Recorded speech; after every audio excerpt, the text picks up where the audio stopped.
sama-sama tayong magiging saksi!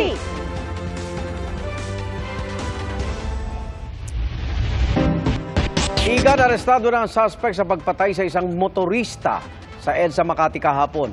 Road rage ang itinuturong motibo sa pamamaril. Ang pamilya ng biktima naghihinagpis at sumisigaw ng hustisya.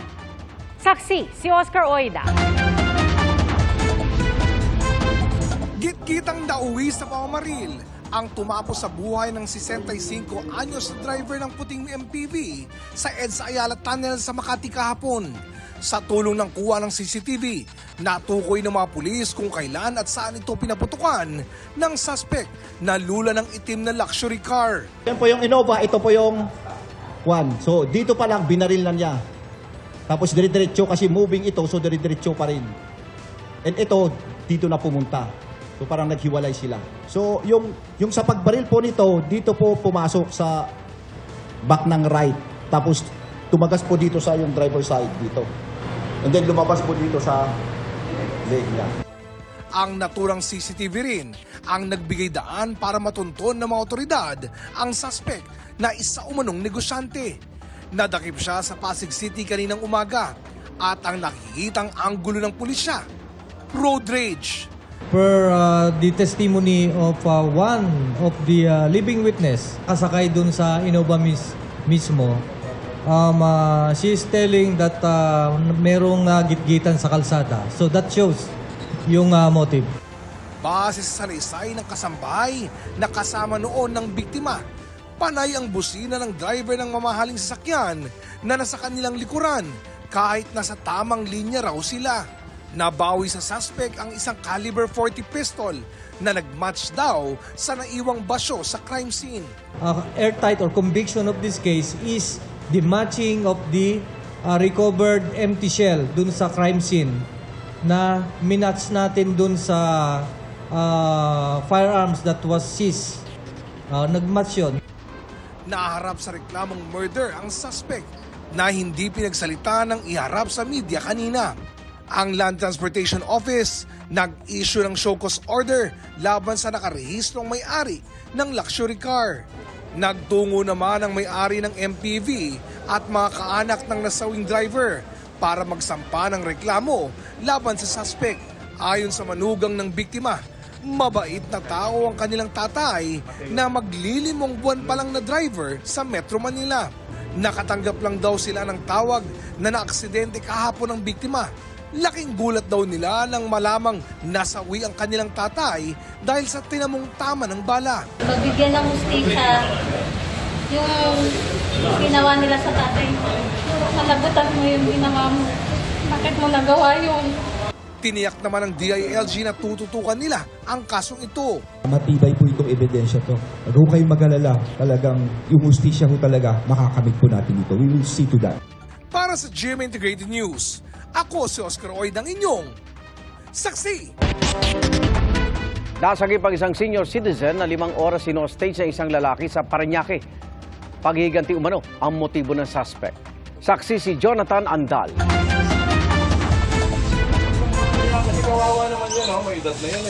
Maingat sa kanilang galaw at pakikipag-usap ang mga pulis na ito sa Barangay San Antonio, Parañaque City kahapon. Ikaw ay lumabas muna, mag-usap tayo. Pare, walang nakatutok sa'yo, pare, wala nakatutok, ha? Ha? Papasok ako, ha? Pare, mag-usap tayo, tol. Ang 28-year-old na lalaking armado ng baril ng hostage ng 64-year-old na lolo. Ilang beses nakipagnegosasyon ng mga pulis para mapasuko ang suspect. Sa pamamagitan ng cellphone, ipinakausap pa ang suspect sa kapatid niyang nasa Bohol. Mag-usap kayo dalawa, magkapatid. Pero hindi ito umubra. Tatawag uli ako sa'yo maya-maya, ha? Sa isang punto, nanghingi pa ng malamig na tubig ang suspect. Paano to?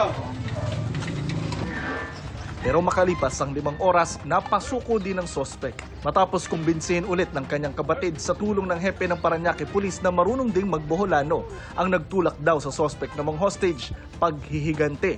Kaya niya hinostage. Kaya yung gustong patayin mga to kasi malaking atraso sa kanya. Nakulong siya dahil sa mga to. So parang revenge, gusto niya mag-revenge. Kakapiyansa lang pala ng suspect nitong Abril sa kasong iligal na pagmamayari ng baril. pagbenta ko ng mga gamit sa kanila, hindi nila binigay yung pera sa akin. For safety lang po ma'am sa akin kasi parang may balak sila sa akin kasi. Wala po mamaoperasyon niya. Pag lalabas daw po ako, ang gagawin na babarilin na po ako. Nabawi sa suspect ang kalibre 38 baril na itinatanggi niyang kanya. Humingi lang po akong tawad sa biktima ko. 3 times na siya nakulong in violation of illegal drugs, robbery, and illegal possession of firearms. So pang-apat niya na pala ngayon. Ngayon naman maharap siya sa reklamong serious illegal detention, illegal possession of firearms at alarm and scandal. Para sa GMA Integrated News, ako si Jonathan Andal, ang inyong saksi. Posibleng mataas ang singil ng kuryente hanggang Hunyo ayon sa grupo ng electric cooperatives. Mahal kasi ang bentahan ng kuryente dahil sa mga red at yellow alert. At ang Pag-asa naman, idineklara na ang simula ng tag-ulan. Saksi, si Maki Pulido. Pinaghirapan ng mga guro pero sinira ng ulan ang mga module at lesson plan na ito sa Dalahican Elementary School sa Lucena City. Nabasa pati isang printer at mga libro. Nag-iwan din ng makapal na putik ang bagyong Aghon, kaya puspusa ng paglilinis ng mga guro. Nagsilbi ring evacuation center ang paaralan sa mahigit 1,000 residente. Humihingi ng tulong ang mga residente habang ang mga guro humihiling ng school supplies na magagamit sa pasukan. Nakalabas na ng PAR ang bagyo. Kasunod niya na yung opisyal na deklarasyon ng Pag-asa na simula na ng tag-ulan. At dahil sa mataas na tsansa ng La Nina sa Hulyo hanggang Setyembre, mataas din ang tsansa ng mas maraming pag-ulan lalo na sa huling bahagi ng taon ayon sa Pag-asa.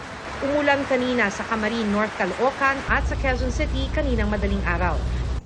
Ang mga pag-ulan naman sa Batangas City ang nakikitang dahilan kaya lumambot at gumuho ang lupa sa tabi ng Batangas, Tabangao, Lobo Road. Natapyas ang bahagi ito ng bundok at humambalang sa kalsada. Walang nasaktan pero nag-abiso ang DPWH na gumamit muna ng alternatibong daan. Naapektuhan din ng bagyong Aghon ang mga planta ng kuryente. Ilan sa mga ito ang hindi pa rin online hanggang ngayon. Meron ding mga plantang matagal nang naka-forced outage. Kaya nagka-red alert at yellow alert ulit sa Luzon, yellow alert o kulang naman sa reserbang kuryente sa Visayas. Sa tuwing naririnig daw ni Lolo Benjamin sa balitang tungkol sa mga red at yellow alert, nag-aalala siya para sa susunod na electric bill. Dahil kulang po ng supply ng power, tataas na naman ang bayarin sa kuryente, di panibago. Gastusin na naman. Nag-aalala maging asosasyon ng mga electric cooperative. Ang mga red at yellow alert kasi nagdudulot ng mataas na bentahan ng kuryente sa spot market. Kaya maaaring mataas pa rin ang singil sa kuryente ng ilang electric cooperatives nitong Hunyo. Dahil mataas po yung cost sa market ngayon, which will be billed to the consumers this June. So, asahan po nila na mataas po talaga sa June. May information dissemination campaign daw ngayon ng ilang electric cooperatives para ipaintindi sa kanilang mga miyembro na ito ang dahilan ng pagtaas ng generation charge. Ang Department of Energy naman nagsimula ng mag-inspeksyon ng mga plantang matagal nang di makapag-supply ng kuryente. Ang isang planta, taong 2022 pa naka-forced outage habang dalawa naman ay noong nakaraang taon pa. Hindi raw paninita ang pakay ng DOE kundi para makumpirma kung ang nireport na sira ang totoong dahilan ng pagtigil ng planta. Hindi kami regulatory body. Sa halip, kaya kami umiikot ay para malaman namin kung paano yung progreso ng kanilang pag-repair. Para sa GMA Integrated News, ako si Maki Pulido, ang inyong saksi. Umpisa na po ng tag-ulan kaya ugaliing magdala ng payong kung lalabas ng bahay. Nakalabas na sa Philippine Area of Responsibility ang bagyong Aghon, pero dahil sa pinalalakas nitong hanging habagat, uulanin ang ilang bahagi ng bansa bukas.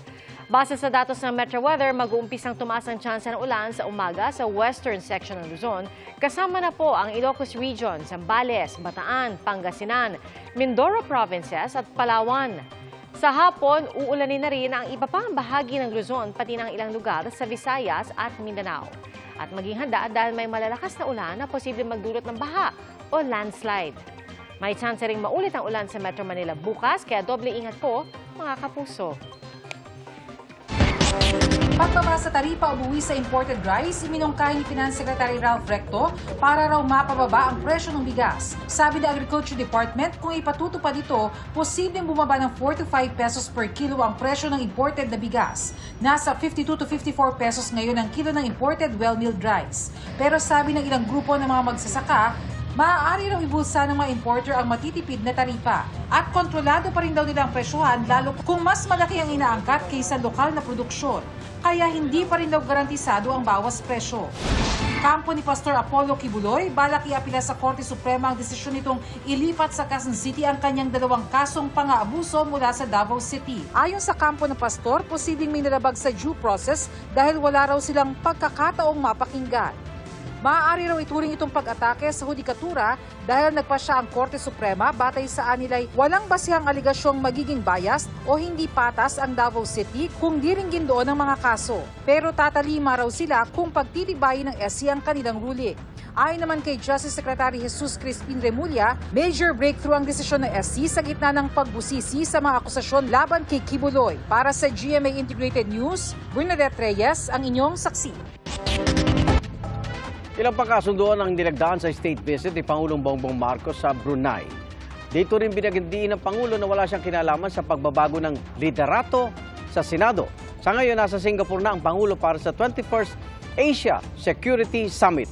Mula sa Singapore, saksi live si Chino Gaston. Chino! Ilan serye ng private meetings ang dadaluhan bukas ng Pangulong Marcos dito sa Singapore. Pero kung sino-sino ang kanyang kakausapin, yan po ay hindi pa kinukumpirma ng Malacanang.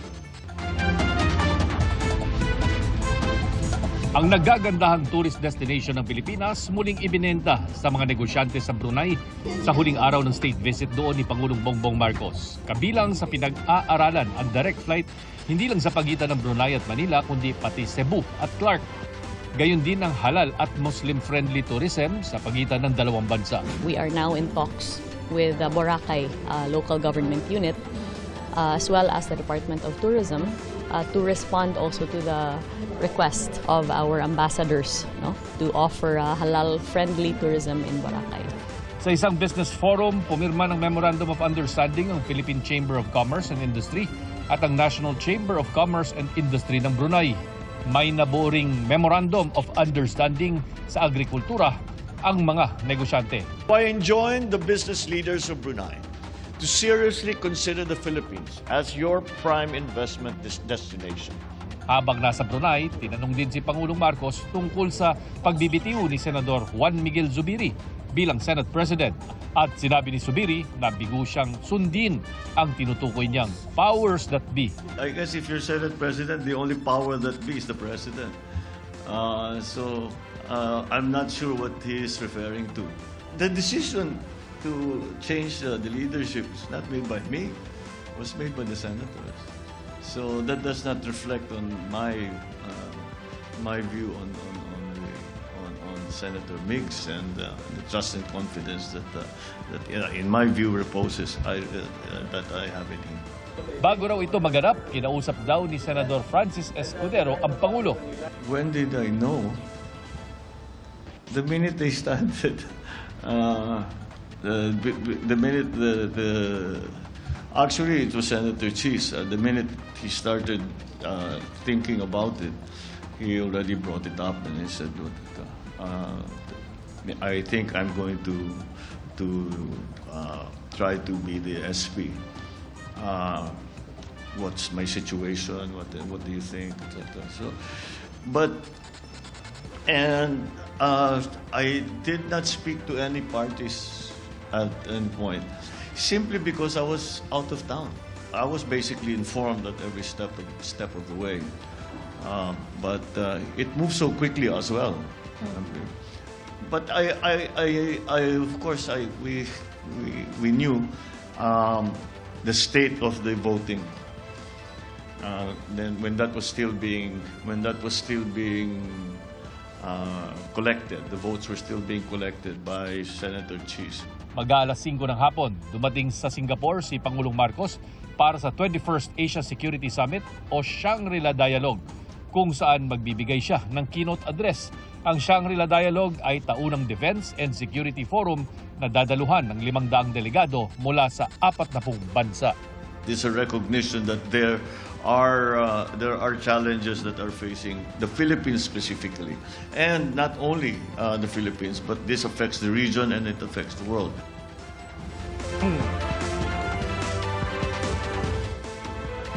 Ayon sa palasyo, Igan, ay isa raw sa mga rason kung bakit naimbitahan na magbigay ng keynote address ang Pangulo ay dahil sa pagkilala na rin ng international community ng kahalagahan ng papel ng Pilipinas sa pagtaguyod ng seguridad dyan sa may West Philippine Sea, kung saan malaking bahagi ng international o shipping trade ng rehiyon ay dumaraan. Live mula rito sa Singapore para sa GMA Integrated News. Ako si Chino Gaston, ang inyong saksi. Mga kapuso, sama-sama tayong maging saksi. Mag-subscribe sa GMA Integrated News sa YouTube at para sa mga kapuso abroad, samahan niyo kami sa GMA Pinoy TV at sa www.gmanews.tv.